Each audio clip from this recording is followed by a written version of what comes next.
Joining me this morning is Caroline Shrewsbury from her apartment in Burlington as she takes a break from her work as an LNA, and she is on McClure 6, which is the unit that is accepting coronavirus patients. Caroline, thank you so much for being with us today.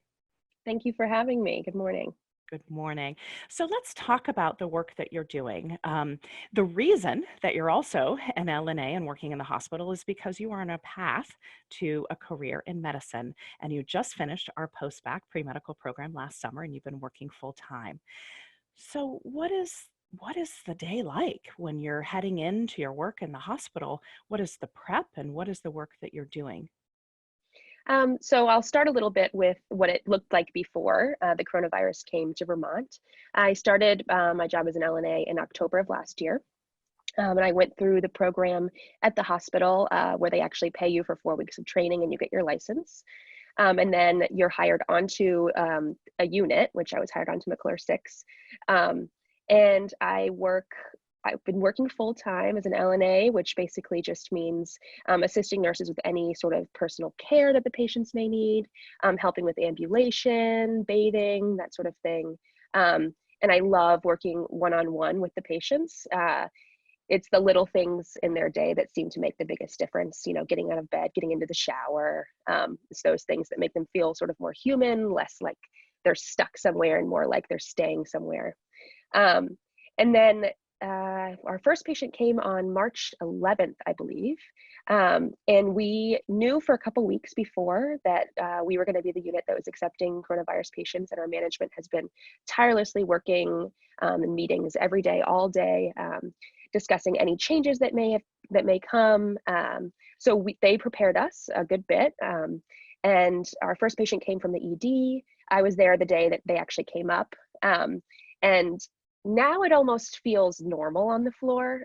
Our entire unit is positive patients and rule out patients, or PUIs, patients under investigation is what we call them. So now it almost just seems like that's what we do now. And we have a very strong team on McClure 6, and I'm really happy to be able to work there.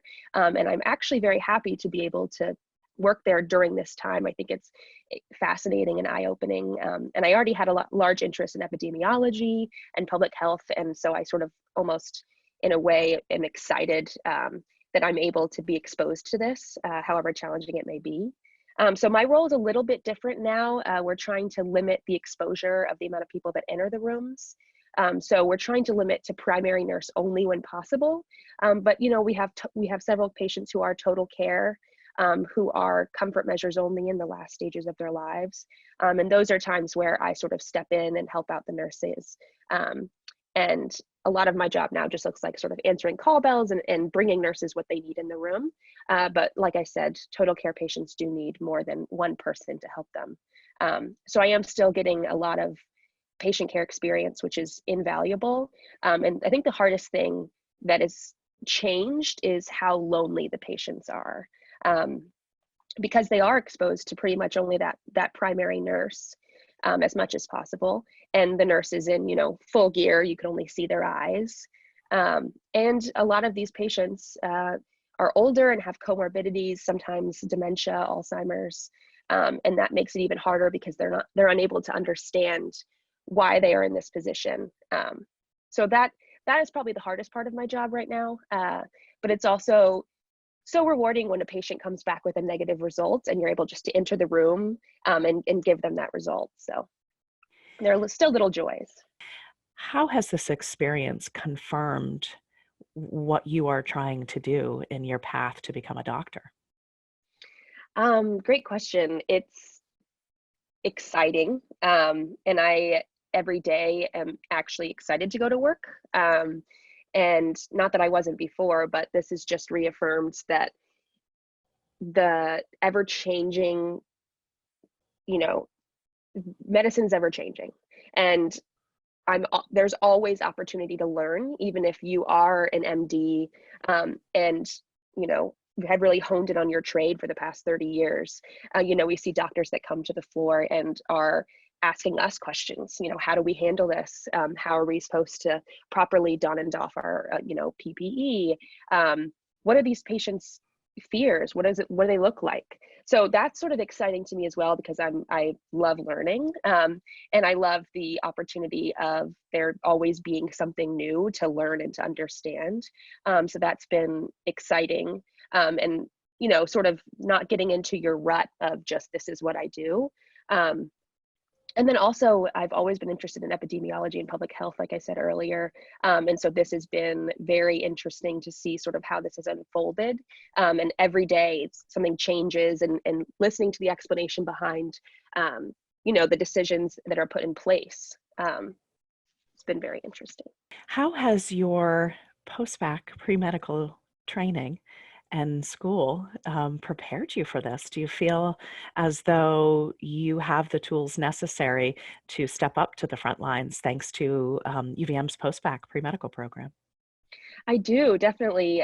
Some of my coursework has, like, microbiology and infectious disease has really helped me sort of understand what exactly is going on.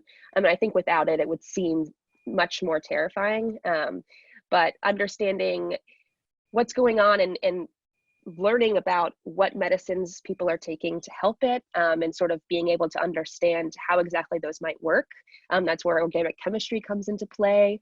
At work, a lot of times I will spend a lot of time researching, understanding, oh, this patient is getting this medication. What does this medication look like?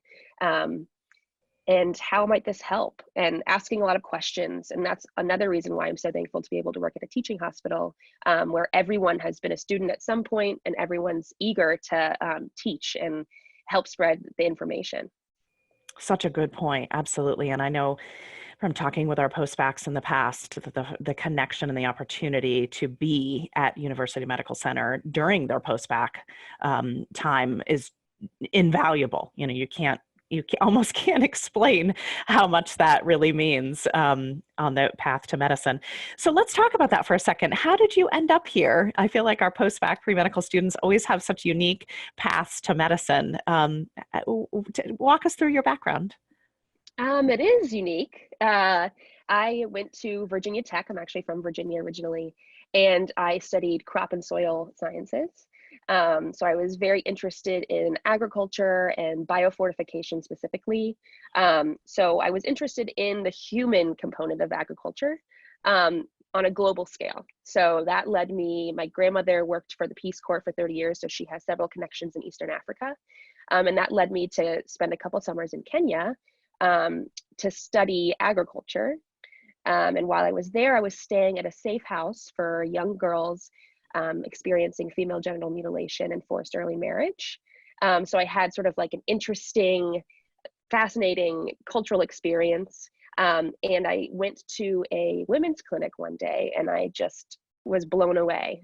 And that led me to spend my second summer there focusing solely on women's studies and safe sex education and HIV prevention and things like that.